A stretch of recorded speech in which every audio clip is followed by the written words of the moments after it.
Bonjour à toutes et à tous. Alors, je suis très heureuse de vous retrouver aujourd'hui. On va peut-être, je regarde combien de personnes, vous êtes plus d'une centaine. On va attendre une petite micro-minute avant de démarrer, que tout le monde puisse arriver. Hop. Bon, voilà, je pense on peut démarrer. Donc, je suis accompagnée de Pauline. Donc moi donc bonjour à toutes et à tous. Moi c'est Stéphanie Fellen. Je dirige le cabinet Smart to Circle. Je suis donc accompagnée de Pauline qui se chargera d'une partie de cette présentation. Moi je vais juste m'occuper du début. Alors par contre c'est Pauline qui va passer les slides. Donc si tu peux enchaîner. Oui. Merci. Alors, au programme aujourd'hui de ce webinaire, on espère que ce sera le cas, mais je n'en doute pas. Le but aujourd'hui, c'est que vous puissiez repartir avec plus d'informations sur le contexte de ce projet, de cette loi Omnibus, ce que dit la nouvelle CSRD, enfin ce qu'on appelle nouvelle CSRD, on en parlera plus en détail. Quid des grandes entreprises qui étaient anciennement soumises, qui ne le sont plus? Que sont les normes, les fameuses normes VSME, dont vous avez entendu certainement parler? Quid aussi de cette fameuse analyse de double matérialité? Quels sont les bénéfices de finalement cette ancienne CSRD finalement par rapport à la nouvelle? Nos conseils pour les entreprises qui étaient anciennement soumises et nos conseils pour les entreprises qui ne sont pas soumises. Alors, en pratique, oui, peut-être avant d'aller dans le vif du sujet, donc on en a pour 1 heure de webinaire, on devrait terminer un petit peu avant l'heure, de sorte que vous puissiez poser des questions. Donc, si vous avez des questions pendant le webinaire, il y a un petit onglet en haut de votre écran qui s'appelle Q&R. Donc, passez par ce volet Q&R et donc on prendra, avec le temps qu'on aura en fin de webinaire, les questions que vous nous poserez.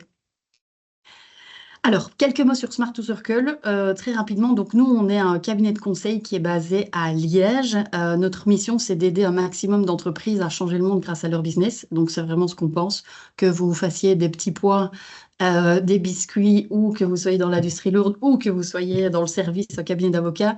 On pense que n'importe quelle entreprise peut changer le monde grâce à son business, et nous, on vient vraiment en support de ça. Alors, tu peux passer. Alors, je vois juste quelqu'un, oui, je ne l'ai pas précisé. Si vous souhaitez recevoir les slides, il suffira juste de nous envoyer un petit email. Vous aurez nos coordonnées et on vous les enverra. Alors, nous, ce qu'on fait au quotidien, du lundi au vendredi, c'est uniquement de l'ESG. Donc, on fait des bilans carbone, on fait beaucoup de bilans carbone et on fait beaucoup de rapports extra-financiers. Donc, c'est le sujet du jour aujourd'hui. On accompagne aussi nos clients qui sont soumis à la CSRD à se mettre en conformité, donc comment se préparer par rapport à cette construction de rapport. Et on accompagne aussi nos clients dans le volet de l'économie circulaire et dans l'obtention de labels du type EcoVadis ou Bicorp. Alors, on est une équipe de 12 personnes, tous spécialisés dans l'ESG. Donc, comme je disais, on ne fait que ça du matin au soir. Donc, cette belle équipe que vous avez sous les yeux. Et on a accompagné à peu près 150 entreprises depuis qu'on existe. Donc, nous, ça fait une petite dizaine d'années qu'on fait ça. On a accompagné, je vous disais, presque 150 entreprises de toute taille, principalement situées en Wallonie et à Bruxelles, et un petit peu en Europe aussi. On est vraiment présent tant dans l'industrie lourde que dans les sociétés de services, que dans le monde du retail, dans des très grosses entreprises, oui, comme par exemple des Decathlon, RTL dans la construction, Wust, Cogetra, etc., que des plus grosses PME.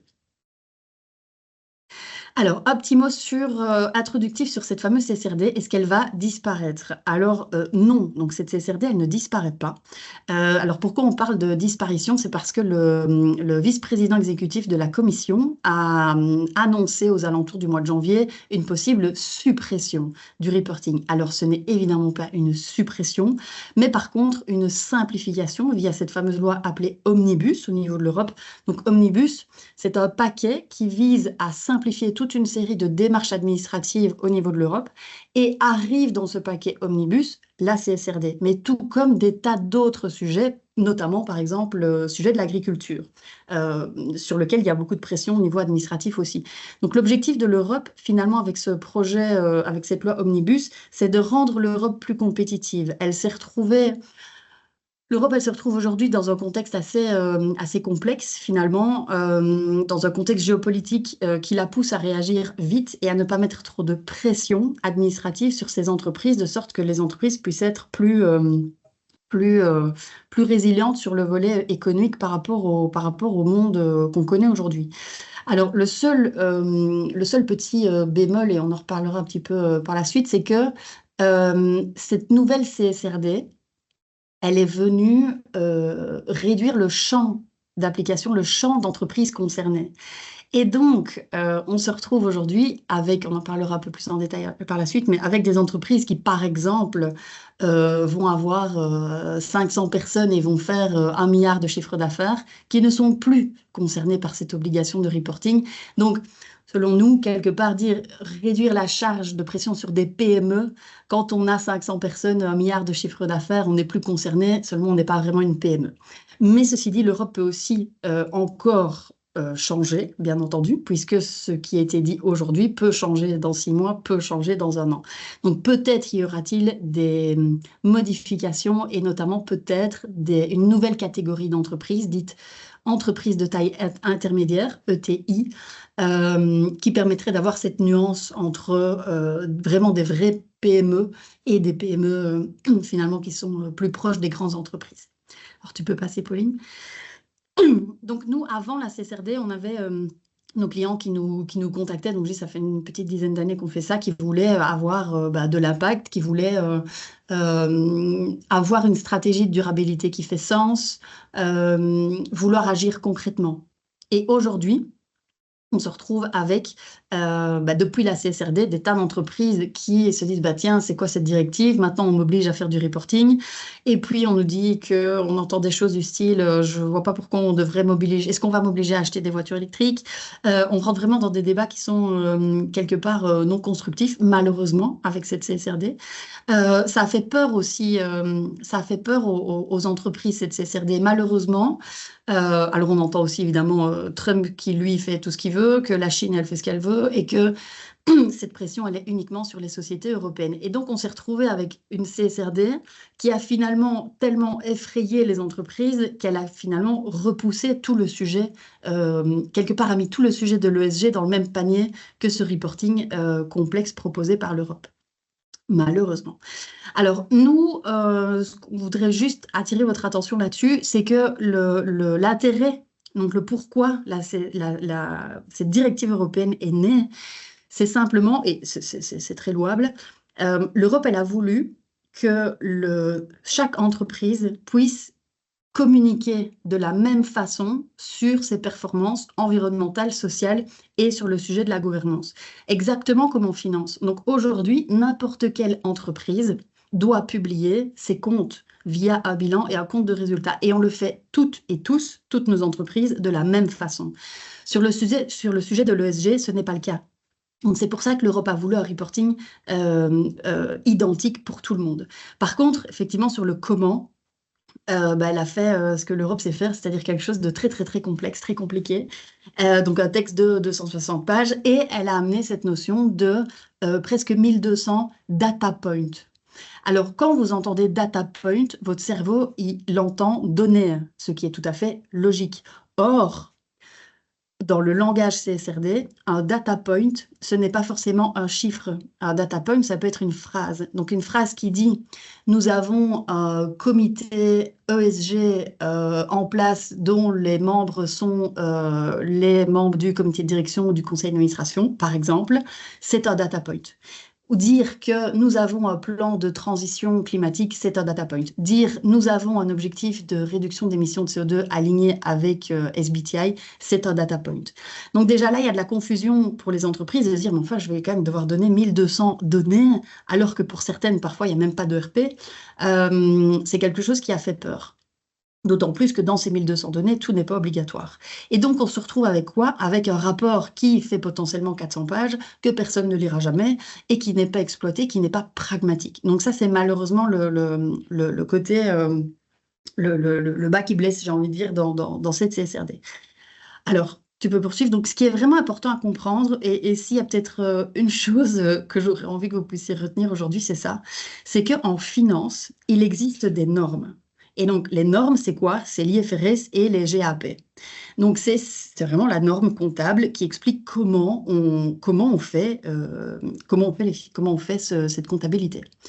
Il y a également l'obligation de respecter la norme. Et l'obligation de respecter la norme, c'est le Code des sociétés et des associations. S'il n'y a pas le Code des sociétés et des associations, il y a une norme, mais il n'y a pas l'obligation de respecter la norme. Dans l'ESG, il y a également une norme qui s'appelle GRI et qui existe depuis presque 30 ans. Sauf qu'il n'y avait pas d'obligation de respecter cette norme. C'est la raison pour laquelle la CSRD est venue dire, bah, écoutez, on pense que maintenant, il est important que les entreprises respectent cette même norme. Parce que la CSRD, le contenu de la CSRD, c'est une quasi-transposition de cette norme GRI. Et donc, la CSRD, elle est venue dire simplement, et encore, pour une certaine catégorie d'entreprises, une certaine taille d'entreprise, ben maintenant, on va vous demander de tous respecter la même norme, de sorte qu'on ne se retrouve pas avec des rapports extra-financiers qui, certes, certains sont très bien faits, respectent la norme, et d'autres sont bien moins bien construits. Et donc, c'est la raison pour laquelle les labels du type EcoVadis et Bicorp sont arrivés sur le marché. Donc, il y a quelques années, étant donné qu'il n'y a pas de gendarme à bord pour dire, bah, OK, il y a une norme, mais de toute façon, il n'y a personne qui la respecte, les labels se sont dit, bah, nous, on va faire office de gendarme et on va donner un label aux entreprises qui respectent la norme, qui font les choses correctement. Avec la CSRD, donc imaginez que, ce n'est pas le cas, mais imaginez que cette directive européenne oblige toutes les entreprises à respecter cette norme. Dès lors, les labels n'ont plus de raison d'être. Ils peuvent disparaître, ils peuvent vraiment mettre la clé sous le paillasson. Ce n'est pas le cas, puisque aujourd'hui, donc l'ancienne, on va dire l'ancienne CSRD couvrait un certain nombre d'entreprises et la nouvelle CSRD couvre seulement moins d'entreprises. Donc, c'est vraiment le scope de couverture qui est moins grand. Ça veut dire quoi? Ça veut dire que pour toutes les entreprises les grandes entreprises, les vraies grandes entreprises, qui ont besoin d'être certaines, et qui sont soumises à la CSRD, prenez, je sais pas moi, Ikea, Decathlon, Alstom, et j'en passe, qui ont besoin d'être certains que leurs fournisseurs respectent les règles. Le seul moyen pour elles de savoir que leurs fournisseurs respectent les règles, eh ben, c'est d'avoir ce fameux label. Alors, dans le B2B, on va être sur EcoVadis et dans le B2C, plutôt du Bicorp. Mais donc, on a donc ces toutes grandes entreprises qui n'ont pas d'autre choix que de vous demander, donc de demander à leurs fournisseurs d'être certifiés EcoVadis pour garantir que vous respectez ce fameux label GRI, cette norme GRI. La norme GRI, Global Reporting Initiative, c'est vraiment une manière de créer un rapport extra-financier. Et par exemple, à l'intérieur du rapport extra-financier, parce que parfois aussi, on parlera aussi un peu de bilan carbone par la suite, mais le bilan carbone, c'est un des points parmi tant d'autres. C'est une composante du rapport extra-financier. C'est un petit peu comme si le rapport extra-financier, c'est la maison et le bilan carbone, c'est la cuisine. Pour obtenir EcoVadis, vous devez avoir un rapport extra-financier, une stratégie, et vous devez aussi avoir un bilan carbone, par exemple, parmi tant d'autres, qu'on abordera un peu plus en détail par la suite. Tu peux passer, Pauline. Alors, que dit la nouvelle CSRD? Donc, je vais vous brasser les grands changements. Donc, dans la nouvelle CSRD, donc c'est vraiment, je vous dis, la taille des entreprises qui change. Donc, aujourd'hui, il faut d'une part avoir 1000 personnes. Donc, ça, c'est la base. Et en plus de ça, dépasser un des deux critères que je vous cite, 50 millions de chiffre d'affaires, 25 millions de bilan. Donc, aujourd'hui, on se retrouve avec beaucoup moins d'entreprises qui sont soumises à cette CSRD. La double matérialité, elle reste. On supprime les normes sectorielles, donc il devait y avoir des normes sectorielles, elles ne sont plus là. Et il y a un report jusque 2028 concernant l'exercice 2027 pour les sociétés qui sont toujours soumises. Au niveau de l'audit, on était sur une assurance limitée et puis une assurance raisonnable. On revient sur uniquement une assurance limitée. Donc ça, c'est pour le scope. Alors, pour les grandes entreprises anciennement soumises, donc peut-être est-ce votre cas, Tu peux passer. Désormais, vous allez pouvoir, donc ce que dit l'Europe, c'est que vous allez pouvoir utiliser des normes qui s'appellent VSME. VSME, ça veut dire Voluntary Sustainability Reporting Standard for Non-Listed SME. Donc en gros, ce sont des normes simplifiées pour les PME. Alors, normes, ça veut dire quoi? De nouveau, on retombe sur la structure GRI. Donc, c'est toujours la même chose. Mais Pauline vous le détaillera un petit peu plus ça par la suite. Donc, vous pourrez, mais vous ne devrez pas. Alors, comme on disait précédemment, aujourd'hui, donc grosso modo, il y a à peu près 80% des entreprises qui sont retirées du champ d'application de la CSRD. Mais de la CSRD. Mais par contre, comme je disais, pas du reporting. Je prends l'exemple d'une société qui va fabriquer du chocolat et qui est vendue chez Colruyt ou chez Delhaize.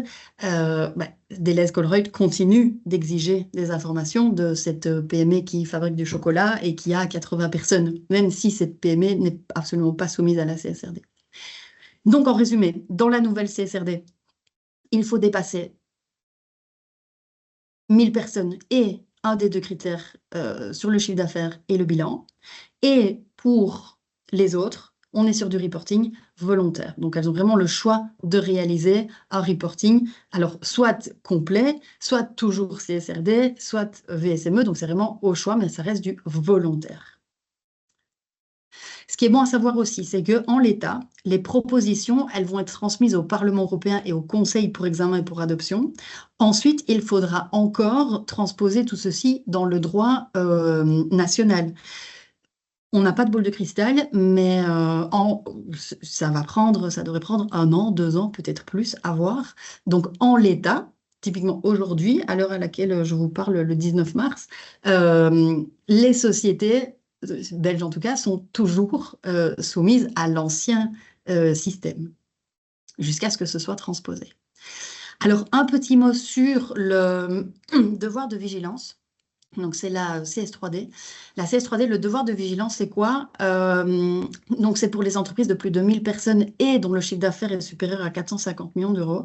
Donc, pour faire simple, le devoir de vigilance, en gros, c'est d'aller contrôler, d'être sûr que dans sa chaîne de valeur, il n'y a pas de violation des droits environnementaux et humains. Donc, c'est typiquement une énorme multinationale qui sous-traite toute sa production à l'autre bout du monde, qu'elle puisse être responsable de cette production, de cette sous-traitance au bout du monde, pour ne pas se dédouaner des effets potentiellement néfastes sur les droits humains et les droits environnementaux. Alors, au niveau des changements, par rapport à avant et à maintenant, avant, le périmètre couvrait toute la chaîne de valeur. Maintenant, c'est uniquement limité aux fournisseurs directs. Au niveau du suivi des fournisseurs, c'était annuel et maintenant, c'est tous les 5 ans. Il y a une proposition de suspension par rapport au fait de résilier les contrats avec les fournisseurs qui ne sont pas conformes. La responsabilité civile en cas de non-conformité est supprimée et en termes de sanctions, donc on était avant sur une sanction maximum de 5% du total du chiffre d'affaires net mondial et aujourd'hui plus de plafond imposé, mais si un État devait en imposer un, ce serait minimum 5%. Alors, au niveau de la taxonomie, donc ça, la taxonomie, c'est ce qui permet de savoir si un investissement, donc je fais ça, un investissement est vert ou pas. Ça permet vraiment de classer les activités économiques. Ici, donc tu peux lancer, Pauline. Au niveau de la régulation, on est maintenant uniquement sur les entreprises de plus de 1000 personnes et de nouveau un chiffre d'affaires de 450 millions d'euros qui doivent déclarer leur alignement avec la taxonomie, oui ou non. Alors, j'étais pas plus tard que ce matin avec nos collègues et partenaires de chez CBC. La transition, le secteur bancaire doit toujours décarboner son portefeuille d'actifs. Ça ne change pas.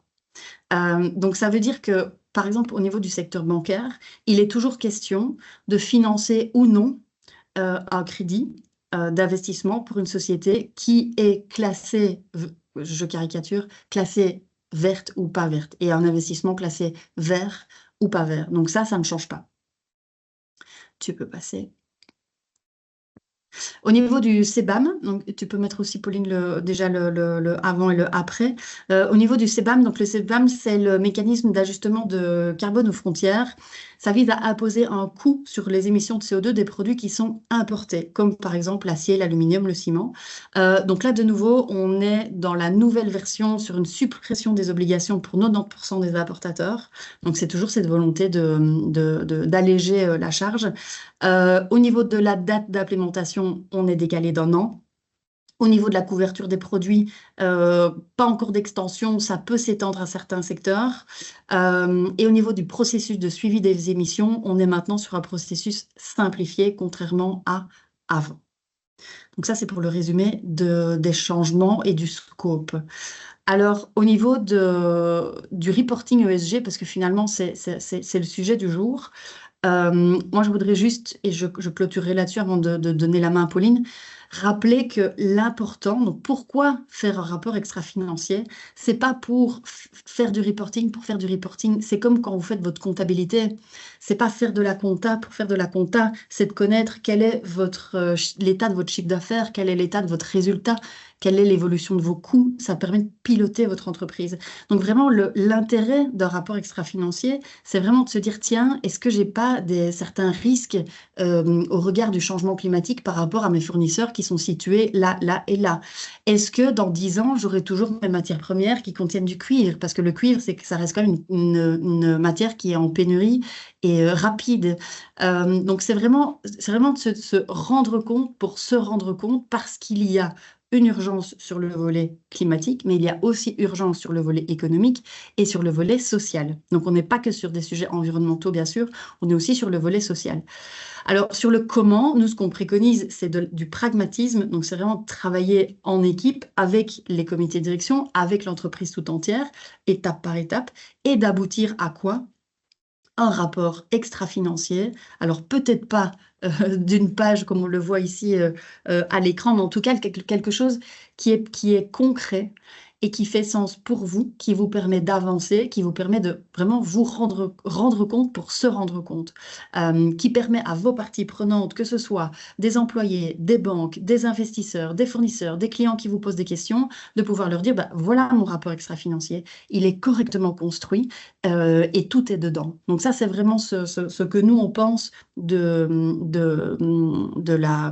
l'aboutissement et de la manière de produire ce rapport extra-financier.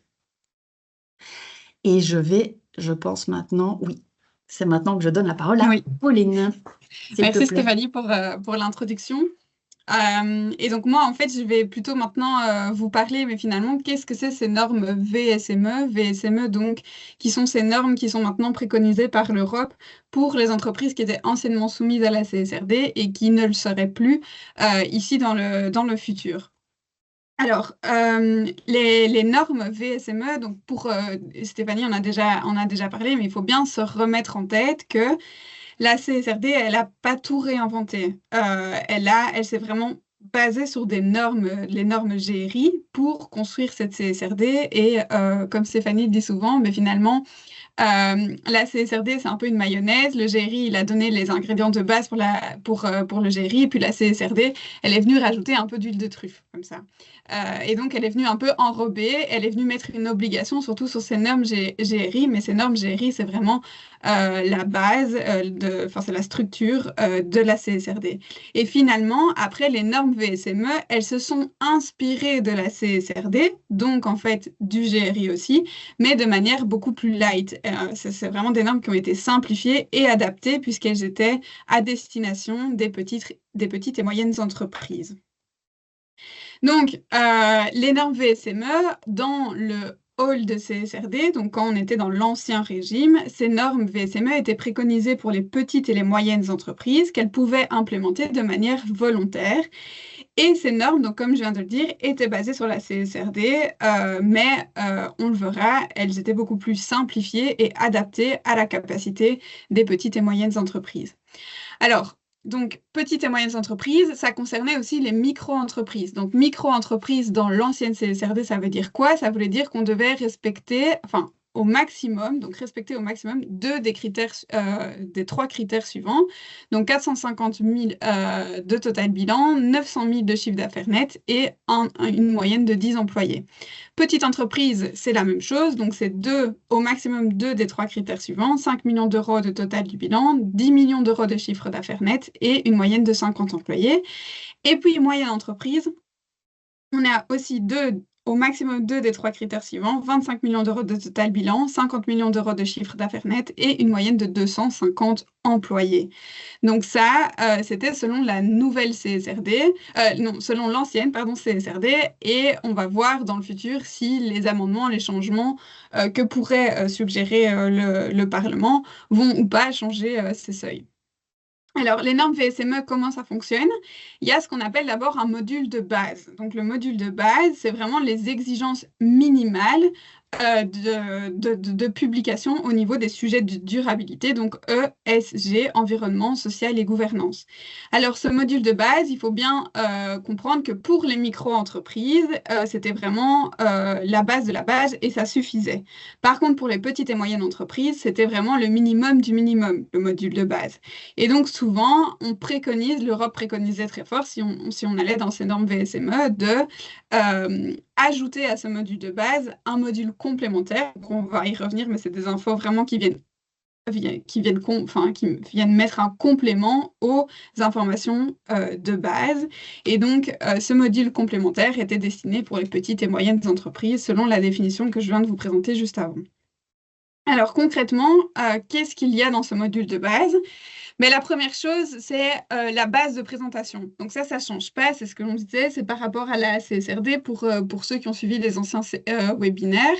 Donc base de préparation, c'est dire qui a fait le reporting, quel était le groupe de travail, sur quel exercice comptable vous l'avez fait, etc., etc. C'est vraiment les informations générales. Et puis, la différence par rapport à l'éléphant qu'est la CSRD, c'est que on avait vu, pour ceux qui ont aussi suivi les précédents webinaires, que pour chacun des sujets, donc quand on va dans l'environnement au niveau du changement climatique, de la pollution, de la biodiversité, de l'eau, ou des sujets comme le bien-être animal en termes de gouvernance, il fallait chaque fois dire, mais finalement, qu'est-ce que vous faites comme politique, comme action et comme cible sur chacun des sous-sujets, donc changement climatique, pollution, biodiversité.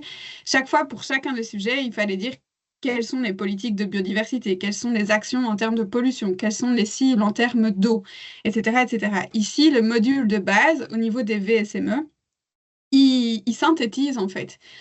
Vous devez dire dans un seul paragraphe au début les politiques que vous avez mis en place ou les actions aussi, les cibles, oui, c'est ça, les objectifs que vous avez mis en place sur les différents volets ESG, mais regroupés ensemble et non pas de distinction par sujet. Et puis alors au niveau de l'ESG, justement, on refait aussi des distinctions. Donc il y a des sous-sujets comme le changement climatique, la pollution, la biodiversité pour l'environnement. Et dans ces sous-sujets, on va vous demander des informations un peu plus précises du type, pour la biodiversité, dans le module de base, qu'est-ce qu'on vous demande? On vous demande de dire si vous avez vos activités alors proches ou sur une zone Natura 2000 en Belgique, par exemple, vous devez le préciser. Si ce n'est pas le cas, vous n'avez rien à dire. Au niveau de l'eau, on va vous demander votre consommation d'eau, donc la quantité d'eau que vous avez consommée, la quantité d'eau que vous avez prélevée. Au niveau de la pollution, pour donner un autre exemple, on va vous demander si vous travaillez avec des produits chimiques qui sont reconnus comme dangereux pour diverses raisons, vous devez également le mentionner. Et puis vous avez alors donc ce module complémentaire qui vient mettre un complément d'information aux informations de base. Donc si vous optez pour ce module complémentaire, au niveau par exemple du changement climatique, vous devez venir ajouter aux émissions de gaz à effet de serre que vous avez publiées dans le module de base, vous devez venir rajouter, mais quel est votre plan de réduction des émissions de CO2, quels sont vos objectifs, quels sont les risques climatiques auxquels vous êtes soumis. Au niveau du social, par exemple, et j'y reviendrai, ce sera un exemple concret, Mais on va vous demander dans le module de base différentes caractéristiques sur vos employés, le nombre qui ont un CDI, le nombre qui sont en CDD, et puis on va vous demander peut-être plus dans le module complémentaire de venir remettre la proportion entre les hommes et les femmes. Et donc, pour vous donner quelques exemples, le module de base, par exemple, au niveau des différentes politiques, actions, cibles que vous devez publier, on va juste vous demander de répondre oui ou non. Est-ce que vous avez une politique en termes de changement climatique? Est-ce que vous avez une politique en termes de pollution? Et ici, ils préconisent même, c'est ça, c'est le tableau qu'ils préconisent. Donc, vous faites juste un tableau avec oui, non. Est-ce que cette politique est publique? Oui, non. Est-ce que vous avez des cibles pour cette politique? Oui, non. Donc, c'est assez facile. Et puis, module complémentaire.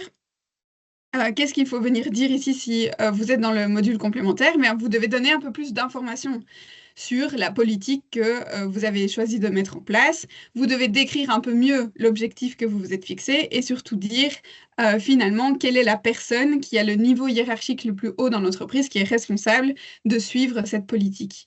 Alors si on donne un exemple, par exemple au niveau du changement climatique et plus précisément de l'énergie, on pourrait vous dire, ben, oui voilà, dans le module de base, j'ai une politique en termes d'énergie parce que je veux réduire mon empreinte énergétique à l'aide de panneaux solaires. Vous êtes déjà complet, d'ici 2030, donc vous donnez juste ces informations-là de base. Et puis dans le module complémentaire, vous venez ajouter que vous voulez réduire d'ici 2030 40%, parce que vous avez installé 200 panneaux solaires et que c'est Jacques, le responsable infrastructure, qui est responsable de suivre cette politique, par exemple. Et puis, un autre exemple, au niveau du social, dans le module de base, vous devez dire le type de contrat de travail temporaire ou permanent. Vous devez donner le nombre de personnes, femmes, hommes ou autres, et le nombre de contrats de travail par pays si vous êtes sur différents pays. Donc, ça donne quelque chose du genre en 2025, on avait 75 employés, 5 employés sont en contrat partiel, 80 employés sont en CDI. Là, il y a une erreur parce que si on en a 75, on n'en a pas 80 de l'autre côté. Enfin bon, bref. Et la répartition entre les hommes et les femmes est de 62 hommes et 18 femmes. Et puis ici, dans le module complémentaire, on vient ajouter à ce module de base que parmi ces hommes et ces femmes, il y a 10 hommes et 5 femmes qui sont dans le comité de direction. Donc ça, c'est ce que le module complémentaire vient vous demander, c'est de dire en fait quelle est la proportion d'hommes et de femmes dans les organes de gouvernance, dans le comité de direction.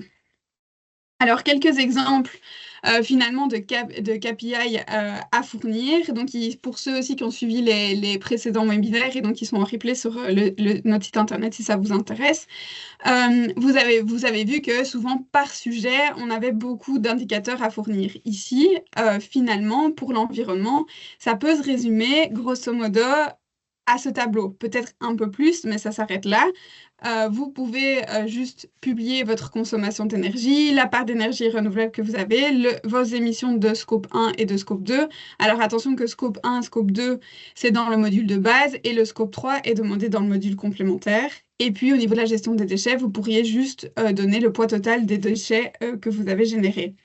Au niveau du social, vous pouvez dire le nombre de vos effectifs en CDI, la proportion de femmes dans les effectifs, et puis finalement, et là il y a aussi un volet sur la formation dans les VSME, le nombre d'heures de formation qui ont été allouées à chaque employé sur l'année. En termes de gouvernance, vous pouvez dire si vous avez une charte éthique, si vous avez une politique RSE qui est formalisée. En général, si vous avez un reporting RSE, c'est le cas. Si votre dirigeant, le CIO de la boîte, a été impliqué et à quelle fréquence, et si vous avez organisé des discussions avec les différentes parties prenantes et à quelle fréquence également. Donc tout ça pour montrer que en fait les VSME, c'est vraiment un très très fort condensé de la CSRD et donc du GRI aussi.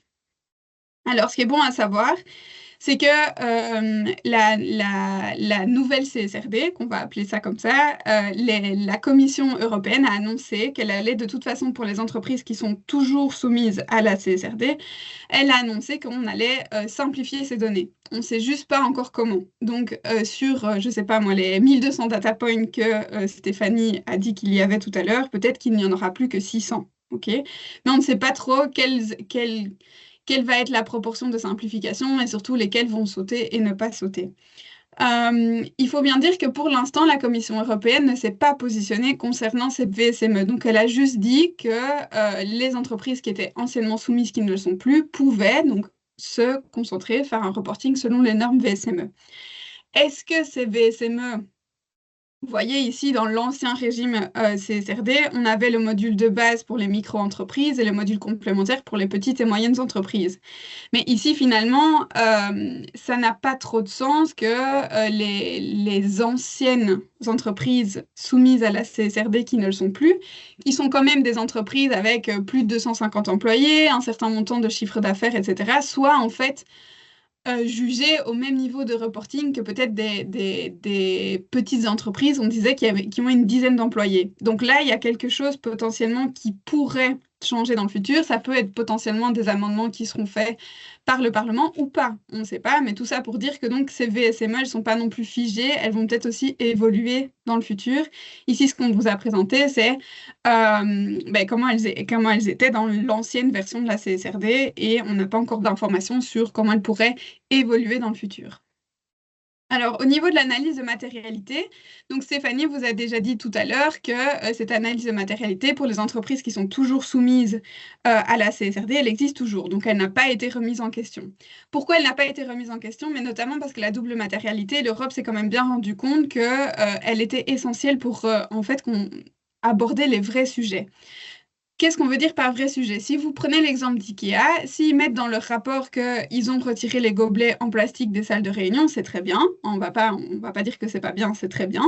Mais parler des vrais sujets, c'est pas les gobelets en plastique chez IKEA. Parler des vrais sujets, c'est parler de la déforestation, c'est parler du fait qu'ils utilisent du bois pour faire leurs meubles et qu'on sait que ce bois n'est pas toujours, on va dire, récolté de manière très durable. Et donc, en fait, la double matérialité, elle a vraiment cet avantage d'éviter le greenwashing, en fait, et de parler des vrais sujets. Donc, si on veut parler des gobelets retirés dans le salle de réunion chez IKEA, c'est très bien, tant qu'on parle de la déforestation. C'est ce que la double matérialité permet d'assurer. Alors, donc ici, cette CSRD, donc on dit, cette double matérialité via la CSRD, elle permet vraiment, oui, donc d'attester des vrais sujets de l'ESG en finance. Qu'est-ce qui vous permet d'attester des vrais sujets? C'est vos factures. Vous allez voir vos factures et vous n'avez pas le choix de donner des informations sur les factures que vous avez eues. En ESG, c'est l'analyse de double matérialité ou l'analyse de matérialité qui permet d'assurer que vous parlez des vrais sujets.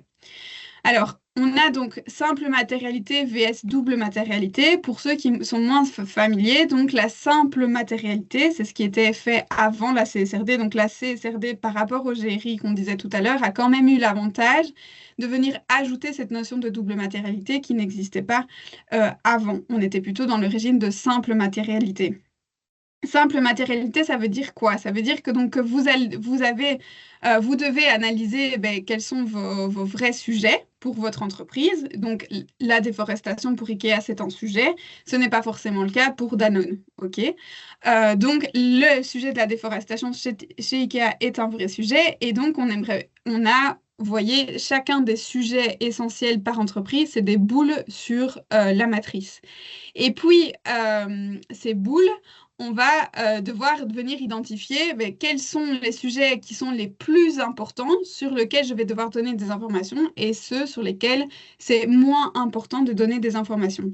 Et comment on jugeait de ces sujets qui sont plus importants que d'autres? Selon la simple matérialité, on le faisait selon l'importance des parties prenantes. Donc, est-ce que ce sujet est important pour mes parties prenantes en interne et en externe? Et est-ce que c'est important d'un point de vue matérialité d'impact, autrement dit, l'impact sur l'environnement et le social, la déforestation.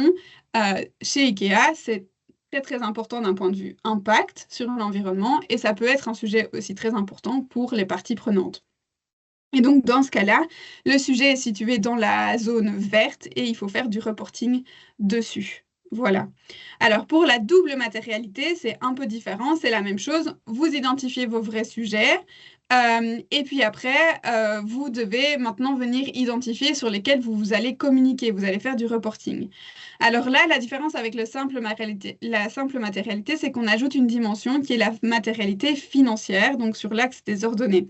On a toujours la matérialité d'impact, donc quel est l'impact sur l'environnement de la société, et sur l'autre axe, on regarde en fait si ces enjeux ils sont importants d'un point de vue financier. Est-ce qu'il y a un risque au niveau des coûts? Est-ce qu'il y a une opportunité financière liée à ces enjeux? Donc ça, c'est vraiment ce qui permet aussi de placer la boule, donc l'enjeu, dans la matrice. Et alors, la taille des boules ici, c'est une troisième dimension. C'est en fait l'axe des ordonnées qu'on retrouvait en simple matérialité. Ici, la taille des boules indique à quel point l'enjeu est important pour les parties prenantes.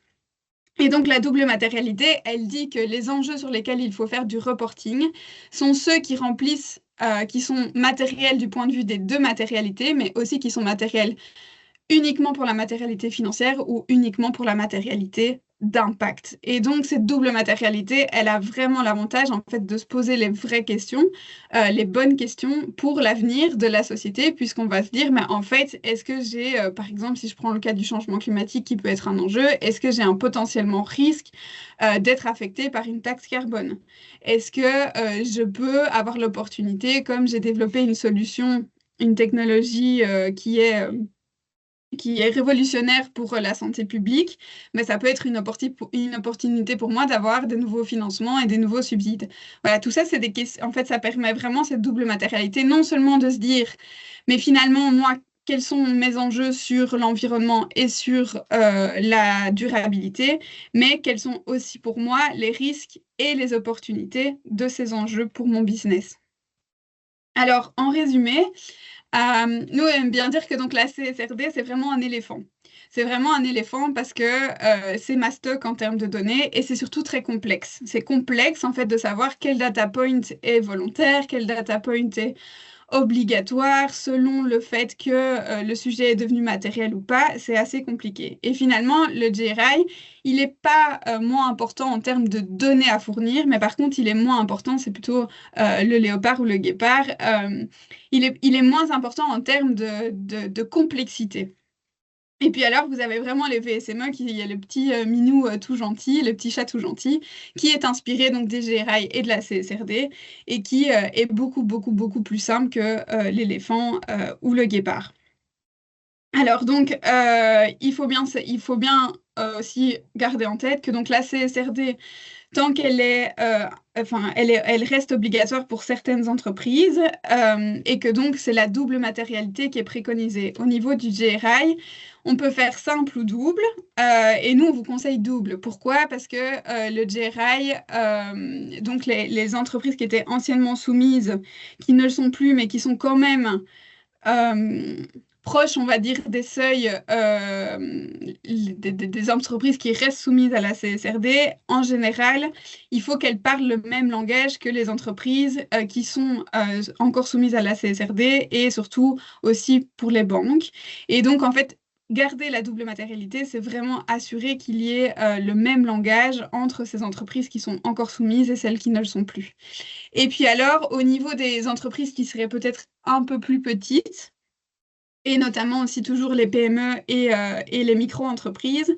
Là, on a donc une version allégée de la CSRD et du GRI et on peut aussi faire en simple ou en double. Alors, quand l'entreprise est assez importante aussi, s'approche de 250 employés, vraiment faire une double matérialité, c'est vraiment pas plus compliqué qu'une simple matérialité. C'est environ 3-4 heures, c'est 3 heures de travail en plus, je crois, qu'une simple matérialité. Et donc, en fait, nous, on vous conseille, si vous êtes lancé, vous voulez un bon rapport, ça permet vraiment de garder le même langage que les plus grandes entreprises et donc de s'inscrire en double. Après, pour les toutes petites structures, on pourrait vraiment imaginer que la simple matérialité reste suffisante.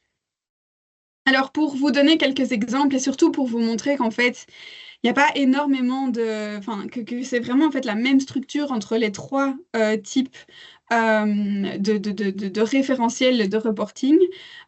Ici, par exemple, si on parle en termes de composition du board, la composition du board, c'est quelque chose qui vous est demandé dans la CSRD, c'est quelque chose qui vous est demandé dans le GRI, et c'est quelque chose qui vous est partiellement demandé dans le VSME. Au niveau du suivi de la stratégie climatique, par exemple, ben, c'est obligatoire en CSRD, c'est facultatif en GRI et c'est non requis en VSME. Au niveau du rôle du board dans les sujets ESG, ben, c'est aussi obligatoire en CSRD, ça l'est aussi en GRI et ce n'est pas requis en VSME. Donc tout ça pour dire qu'en fait les structures sont vraiment les mêmes, c'est en termes d'information qu'il y a des choses qui changent, il y a des petites subtilités, mais GRI et CSRD, en fait c'est ce que je disais, au niveau du nombre d'informations à fournir, c'est grosso modo pareil, même si on a un peu moins en GRI, mais par contre, c'est beaucoup, beaucoup plus facile. Et c'est ça qu'on espère aussi, c'est que la CSRD, qui va être simplifiée au niveau des data points dans le futur, j'espère que cette simplification sera aussi sur la manière de savoir quels sont les indicateurs qui sont à fournir de manière obligatoire ou pas. Alors Encore peut-être juste, Oui. Pauline, je me permets juste, ici, dans ce qui est non requis, peut-être juste dans la VSME, donc c'est non requis VSME, mais c'est pas pour ça que c'est pas requis par les parties prenantes. Oui. Donc il faut vraiment avoir, vous voyez ce qu'on veut dire, le suivi de la stratégie climatique, un assureur ou une banque, il va vouloir savoir si vous suivez votre stratégie climatique parce que leur degré d'investissement et leurs coûts vont varier. Donc, c'est pas parce que VSME dit que c'est pas requis que d'autres ne vont pas le demander.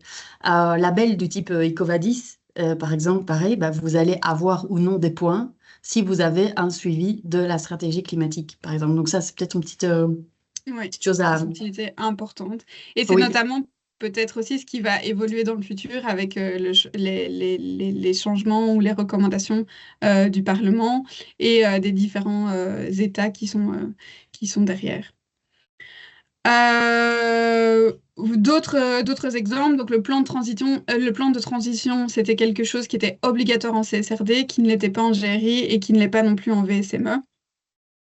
Au niveau du scope 1, scope 2, scope 3, c'était obligatoire en CSRD. C'est très, très, très fortement conseillé de faire donc scope 1, scope 2 en GRI, oui. Scope 3, il était publié, je pense, de manière volontaire. Mais à nouveau, comme disait Stéphanie, ne pas avoir un scope 3 et vouloir être EcoVadis ou Bicorp, c'est juste pas possible. Donc, à nouveau, VSME, elle n'oblige que sur le 1 et le 2, mais négliger un scope 3 à l'heure actuelle, c'est compliqué et on va y revenir, on va expliquer un peu mieux pourquoi. Et puis, au niveau de la méthodologie qui peut être imposée au niveau du scope 2, scope 1, scope 2, scope 3 pour faire votre bilan carbone, la CSRD en proposait et en imposait, GRI aussi, et VSME, non, elle n'en parle pas. Donc, vous faites un peu comme vous voulez, si ce n'est qu'à nouveau, si on rentre et que vous êtes en fait la machine est lancée en fait. Et donc, si vous faites du commerce avec d'autres entités autour de vous qui font scope 1, scope 2, scope 3, elles vont pas comprendre pourquoi vous faites pas le scope 3 et elles vont surtout vous le demander. Donc, voilà.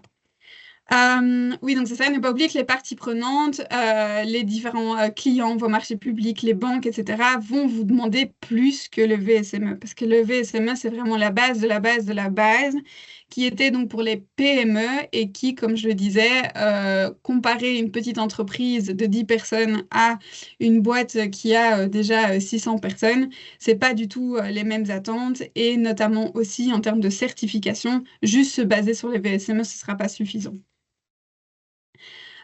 Donc, on en a aussi déjà un peu parlé, mais donc ici, la machine, en fait, reporting ESG, elle est lancée et elle est déjà même bien lancée, puisque finalement, comme Stéphanie disait, les banques, en fait, elles doivent toujours décarboner leurs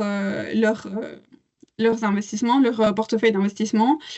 Vos clients, ils continuent à vous demander est-ce que vous êtes Bicorp, est-ce que vous êtes EcoVadis, les marchés publics, il y a des entreprises qui sont même refusées à l'heure actuelle parce qu'elles ne répondent pas à des critères environnementaux. Et donc, en fait, tout ça pour dire que Donc, juste se baser sur VSME, c'est un peu light. Et surtout que les grandes entreprises qui vont continuer à être soumises à la CSRD, enfin, tout ce petit monde, que ce soit vos clients via les certifications, que ce soit les banques ou que ce soit les grandes entreprises, vont venir vous demander de rendre des comptes un peu plus que sur les VSME. Alors, juste pour vous donner quelques exemples et pour vous montrer que quand on dit que de toute façon l'ESG est déjà en route, vous avez des Apple, des Decathlon, des Walmart, la SNCF qui annoncent qu'ils ont déjà réduit autant leurs émissions, qu'ils ont une trajectoire de décarbonation basée sur une initiative qui s'appelle Science Based Target, donc qui est une initiative assez stricte à suivre. Donc tout ça pour dire que les plus grands, en fait, ils sont déjà en marche et les plus grands, ils vont venir vous demander, ben, et vous faites quoi pour réduire votre scope 3? Et donc, si vous calculez pas et que vous vous dites, oui, oui, mais moi, je suis que VSME, à un moment donné, ça va pas fonctionner. Eux ils ont vraiment, ils doivent, en fait. Ils continuent, les banques vont venir les chercher, ils vont continuer à être soumis à des CSRD, donc ils vont devoir dire, et donc juste à un moment donné, il va y avoir un fossé entre vous et eux. Alors ici, c'était juste pour représenter de manière graphique que la CSRD, c'est juste une goutte d'eau, en fait, finalement, parmi toutes les initiatives qui sont déjà en route et pour montrer à quel point, en fait, ce rapport ESG, ben, via les exemples qu'on vient de vous montrer, c'est déjà, en fait, propagé. Et que finalement, le sujet CSRD ou pas, c'est pas tellement un sujet. Le sujet, c'est de vous mettre en route vers un reporting ESG et que ce reporting ESG soit un peu plus complet que juste les VSME. Alors, est-il toujours intéressant de faire un reporting ESG? Vous l'aurez compris sans doute par les différents arguments qu'on vous a déjà présentés ici au cours de la présentation. Mais donc forcément, un reporting ESG, c'est toujours intéressant à faire. Pourquoi? Mais parce que, comme Stéphanie disait aussi en début de présentation, les banques, elles doivent toujours décarboner. Mais bon, si on reprend d'un point de vue financier, une banque, quand vous voulez faire un crédit, elle se base sur votre bilan, votre compte de résultat pour savoir si elle va rentrer dans l'aventure avec vous. Un investisseur, c'est pareil. Il va vous demander votre bilan et votre compte de résultat. Eh bien, en fait, c'est la même chose pour l'ESG. Si vous avez un investisseur qui, lui, est concerné par les sujets ESG, il va venir vous demander votre rapport ESG. Un client ou un label qui va vous demander Bicorp et Covadis, pareil, il va vous demander le rapport ESG.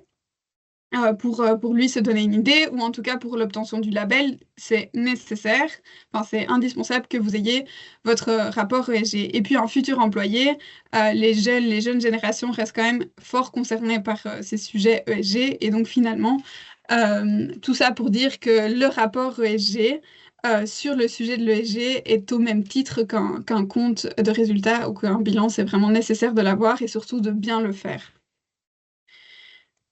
Alors, donc, les bénéfices de la CSRD, et où on peut même dire du reporting ESG, ben, c'est que finalement, les grandes entreprises, il y en a qui restent soumises à la CSRD, que celles-ci vont venir vous rendre des comptes. Au niveau des labels, c'est la même chose. On va avoir besoin, donc, comme je disais, d'un rapport ESG. Les banques, elles doivent toujours décarboner, donc elles vont vous demander des comptes aussi. Il ne faut pas oublier que les boîtes, les entreprises qui s'étaient déjà lancées dans un reporting CSRD, alors au début, on voit vraiment ça comme une grosse contrainte. Et là, les premières informations, les premières études qui étaient sorties, les premiers retours, c'était quand même aussi de dire que finalement, la CSRD, c'était quand même une opportunité parce que ça permettait de se mettre autour de la table et de parler de sujets qu'on n'a pas l'habitude de parler et surtout que faire un reporting ESG, ça permet vraiment, comme Stéphanie disait au début, de mieux de rendre compte pour mieux se rendre compte, donc de mieux savoir ce qui nous attend finalement. Et c'est surtout, ben voilà, ce qui nous attend, un outil d'anticipation en termes de gestion des risques. C'est vraiment reconnu au niveau de savoir, ben voilà, moi, mon business, il peut être soumis à la raréfaction des ressources. Je suis dépendant des énergies fossiles. Le fait que les ressources diminuent, le fait que les énergies fossiles diminuent aussi, c'est pas, ça change pas. C'est toujours le cas. Et donc, en fait, ça permet toujours de se poser les questions et de se dire, OK, quelles sont les alternatives qu'on peut trouver à ces potentiels problèmes qui vont arriver sur le moyen, long terme ou très long terme. Et puis, il faut bien garder en tête aussi que la CSRD, enfin, l'ancienne CSRD était à blâmer pour notamment son nombre de data points qui était complètement exagérée, mais elle avait quand même aussi des avantages, c'était qu'elle a réussi à faire comprendre aussi que dans les sujets de ESG, donc dans le reporting, la durabilité, ça ne concerne pas que le changement climatique. La durabilité, les enjeux ESG, c'est le changement climatique, mais c'est un sujet parmi d'autres. Il y a aussi la biodiversité, les conditions de travail, surtout aussi les conditions de travail dans la chaîne de valeur. On a les questions de l'eau, on a les questions de gouvernance. Enfin, elle a vraiment permis aux entreprises de se dire, OK, en fait, avec un bilan carbone, c'est pas suffisant, je dois aussi me poser des questions sur plein d'autres sujets. Et donc ici, pour ceux qui ont suivi aussi les anciens séminaires, webinaires, il y a une première étude, enfin il y a plusieurs études qui sont sorties, mais ici on avait l'habitude de présenter aussi celle de PwC qui est sortie en 2024 et qui montrait en fait que pour la plupart des entreprises qui s'étaient déjà lancées dans l'implémentation de la CSRD, alors il faut bien garder en tête que ces entreprises elles font plus d'1 milliard de chiffre d'affaires, donc ça représente, on est d'accord, pas tout un échantillon représentatif, mais n'empêche que ça donne déjà une idée. Elle disait notamment que la CSRD, elle avait vraiment eu l'avantage d'améliorer leur gestion des risques, d'améliorer leur engagement avec les parties prenantes qui aiment en général bien qu'on les consulte et qu'on ne prend pas spécialement l'occasion de le faire quand on n'est pas dans un voyage, dans une stratégie de reporting ESG. Donc ça, c'est vraiment quelque chose qui est ressorti aussi. Et puis un autre avantage, c'est quand même que finalement, la CSRD a permis que le sujet de l'ESG ne soit pas juste concentré au département Sustainability s'il existe dans l'entreprise, mais que ce sujet ESG soit en fait partagé avec d'autres départements qui sont en fait essentiels pour mettre l'entreprise en route et embarquer les équipes. Et donc ici, on montrait donc dans le deuxième temps que la CSRD avait eu cet avantage de mettre la plupart du temps d'autres départements que le département Sustainability en marche de discussion ESG. Alors, nos conseils, on va terminer par ça pour les entreprises en fait, qui étaient anciennement soumises à la CSRD et qui ne le sont plus. Mais surtout, en fait, continuez votre analyse de double matérialité si elle était en cours et faites-la si vous ne l'avez pas encore fait. Pourquoi? Mais parce que comme on l'a dit, ça permet vraiment de ça permet vraiment que vous ayez le même langage que les entreprises qui sont dans votre écosystème et qui sont certainement, il y en a dans votre écosystème qui sont soumis à la CSRD. Et puis, il y a aussi de toute façon les banques qui sont dans cet écosystème et qui vont regarder à cette double matérialité qui, je le rappelle, permet vraiment d'identifier quels sont vos vrais sujets sur lesquels vous devez faire du reporting. Et puis, pour ces entreprises qui étaient anciennement soumises, qui ne le sont plus, mais on vous conseille soit de faire les normes VSME, mais vous l'avez compris, c'est pas assez. Ok, donc en tout cas, si vous n'avez pas encore démarré, ben, prenez les normes VSME comme base, mais on vous conseille de plutôt tendre vers de toute façon un GRI. Et de cette manière, vous serez bien préparé. Alors préparé aux potentielles futures éventualités qui vont arriver. La première, ça pourrait être que finalement le Parlement rejette totalement la proposition de la Commission européenne. Dans tous les cas, c'est l'ancienne CSRD qui prime toujours pour l'instant, qui est toujours d'actualité. Alors, ce scénario est sans doute peu probable, mais n'empêche. Si les normes VSME passent en fait obligatoires, donc là, la Commission européenne a proposé qu'elles soient volontaires, mais si le Parlement dit ben, elles sont en fait obligatoires pour les entreprises qui étaient anciennement soumises, ben, dans ce cas-là, vous êtes déjà prêts, vous les avez déjà faites. Et si les normes VSME deviennent la bonne pratique, plutôt que ça reste volontaire, ben, dans ce cas-là, vous êtes déjà aligné et le travail est déjà fait. Pour les entreprises qui ne sont pas soumises, qui ne l'étaient pas et qui ne le sont toujours pas. Mais donc, on vous conseille, alors vous l'avez compris, en fonction un peu de la taille dans laquelle vous êtes, mais de plutôt être en double ou en simple matérialité, mais d'en tout cas faire l'exercice de l'analyse de matérialité, parce que c'est vraiment à nouveau ce qui permet d'assurer que votre reporting est de qualité. Et puis alors pour vous, même si c'est super chouette de faire les normes GRI. Vous pouvez en tout cas aussi prendre comme base les normes VSME en gardant en tête que si vous voulez un label, ce ne sera pas suffisant.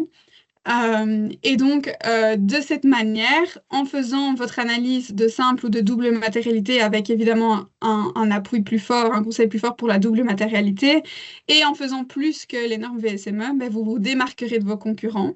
Donc ça, c'est la bonne nouvelle par rapport donc, à cet écosystème qui est déjà en route et qui continue à faire du reporting ESG. Ben, c'est une manière de vous démarquer et surtout d'affirmer que vous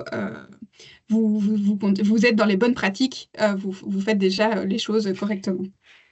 Et donc, en résumé de ce webinaire, cette nouvelle CSRD, donc, pour rappel, elle ne concerne d'une part que les entreprises. Donc, il y a un premier critère à remplir, qu'il faut remplir, c'est plus de 1000 personnes que vous avez dans votre entreprise.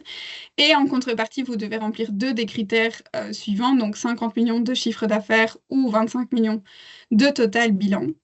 Les grandes entreprises qui étaient anciennement soumises à la CSRD, ben, vous pouvez désormais, selon ce qui a été annoncé par la Commission européenne, faire les normes VSME, en sachant que nous, voilà, on vous conseille que c'est un petit peu, si en tout cas vous êtes concerné par les labels.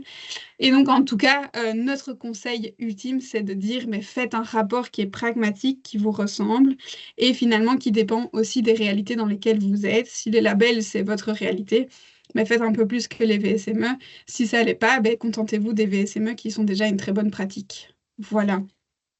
Stéphanie, je ne sais pas si tu veux ajouter quelque chose, je ne te vois pas, donc... Je suis là.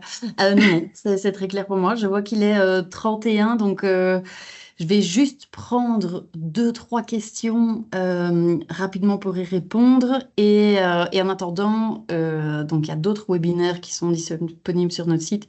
Il suffit d'aller cliquer sur notre site et puis aller dans la page des webinaires. Je vais juste prendre deux, trois questions et j'espère que ça vous a plu, évidemment, et que ça vous a surtout éclairé. Donc, n'hésitez pas à nous le dire, puisque vous ne savez pas vous exprimer oralement, de nous le dire si ça vous a plu, si ça a répondu à vos attentes, surtout.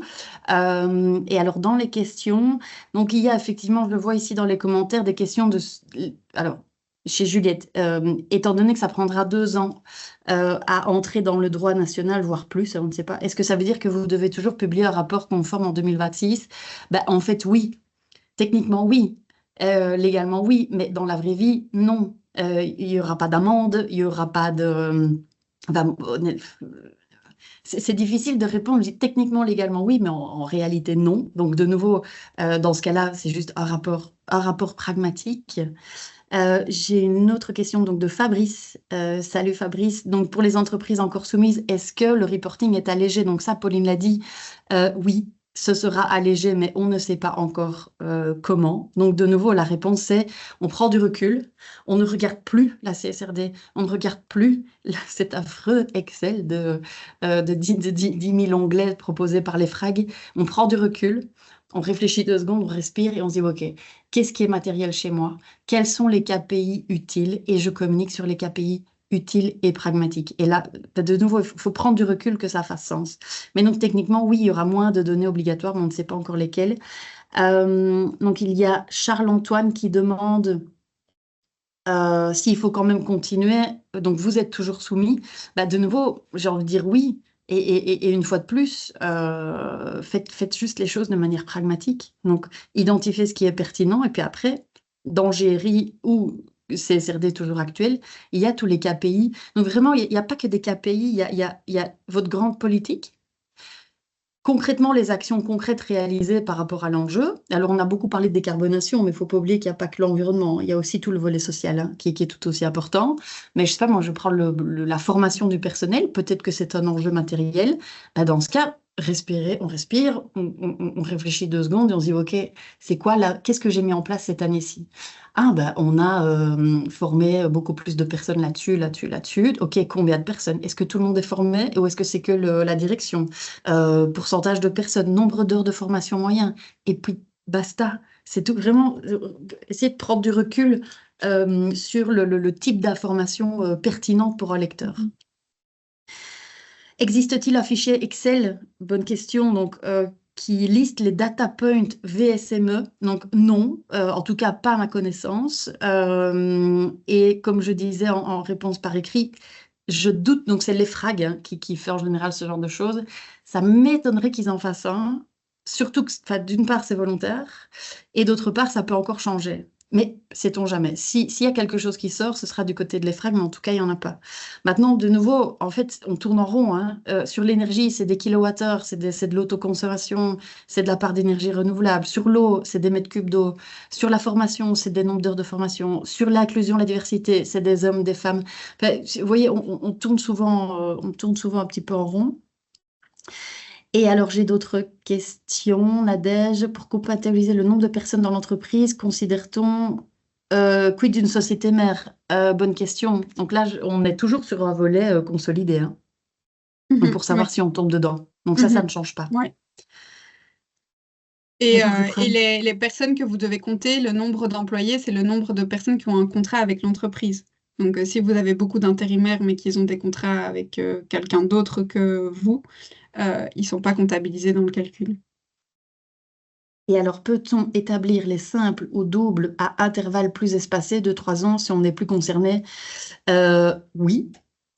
Oui, vous pouvez étaler. Et de nouveau, il faut garder à l'esprit le pragmatisme de cette analyse de double matérialité. Il faut la faire quand ça fait sens, quand il y a des changements. Tous les 2, 3 ans, c'est bien, parce que aussi le monde bouge. L'impact du changement climatique sur une société qui fabrique du chocolat, il est beaucoup plus important aujourd'hui qu'il y a 5 ans. Donc, une matrice de double matérialité pour une boîte qui fait du chocolat ou du café, en 2, même 3 ans, elle a changé du fait de l'impact sur ses finances actuelles et futures.